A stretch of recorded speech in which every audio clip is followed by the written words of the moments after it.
Welcome to Trucking with Fitz. Glad you're here. Glad you're watching this video. Today in this trucking video, we're going to do a little load from Eldora to Winterset, pick them back up in Winterset, and we're also going to talk about why I have a rental Freightliner Cascadia. So stay tuned for that, and we'll see y'all on down the road.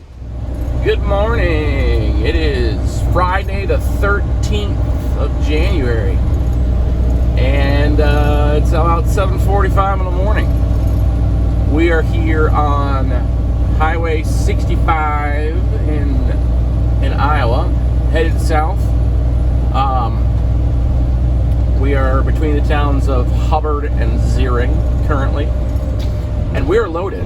We have a load of seed corn from Remington Seed in Eldora, Iowa, and we are headed to Remington Seed or Winfield United down in Winterset. This is a run that we're going to do quite often, and so y'all will probably get bored of this view. I'm sorry. This is how we're going to pay the bills this spring. It's running this route. Today I have one of these loads, possibility of a second one happening. And then Monday, I'm actually running the other direction. I'm doing Winterset to Eldora twice. Next Tuesday, I'm doing a Belle Plaine to Winterset, and then a Winterset to Eldora. So these guys are going to keep me pretty busy, and I'm excited about that. Already booked out a few days in advance, which doesn't usually happen for me. And I'm very grateful for that, because right now, we're not going to get into it quite yet, but right now I really need to have some consistency. Like I said, we're going to talk about it in a bit. The reason why I have this Freightliner Cascadia and what's been going on with my personal trucks. And you guys probably don't even know what kind of personal trucks I own right now, so we'll talk about that in a little bit too. So. It's a beautiful morning. Well, it's overcast. Some people might not think it's beautiful. Overcast and 14? Upper teens. We'll just say upper teens. I think it's a great day for driving, and we're going to get on down the road.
Okay, let's chat.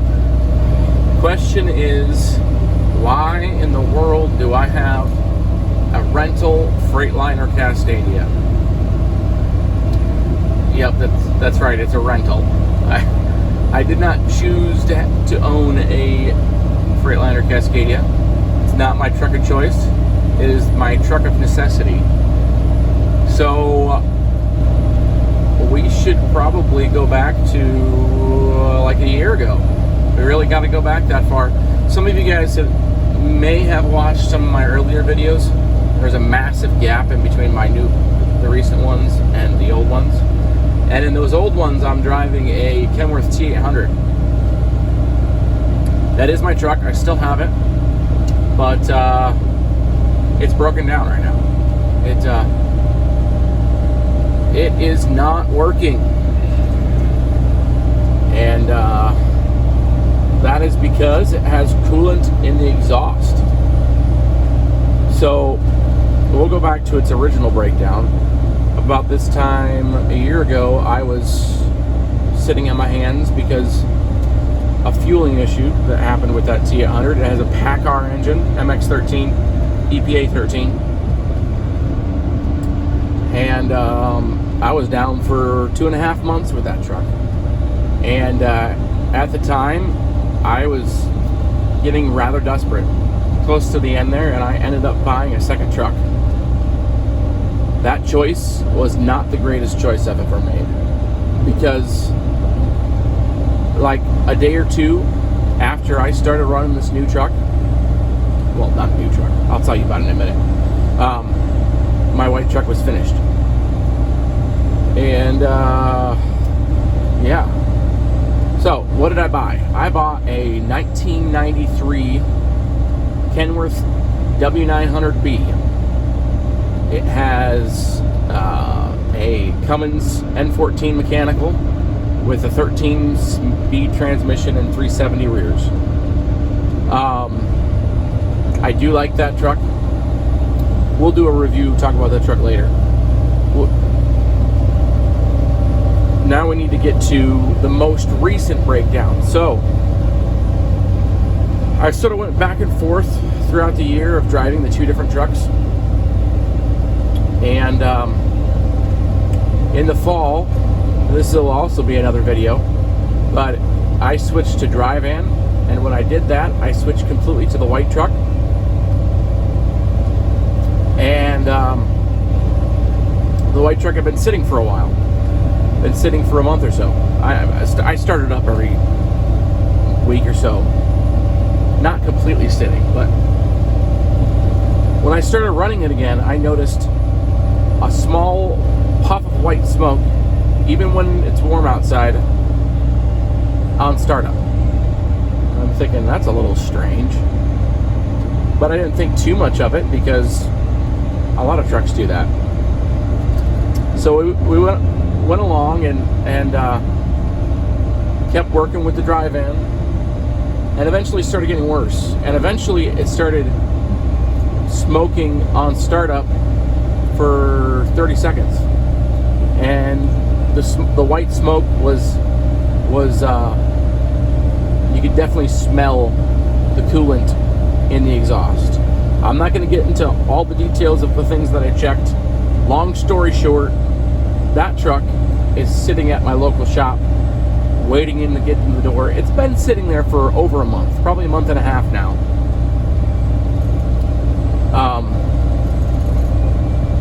So when that went down, all right, so I got to switch back to the green truck. I had to do a few things to it. I had to switch fifth wheel plates, because the one in the green truck was too tall and would have made my dry van illegal. So I switched that out, and I ran for a couple days, is it? And a couple days in, I'm driving west on 92 down by Knoxville, Iowa, east of Knoxville, Iowa, and all of a sudden, just loud knocking. Previously to this, I had thought I had a small exhaust leak making a ticking sound. I should have known better. I should have checked the valve train. I did not.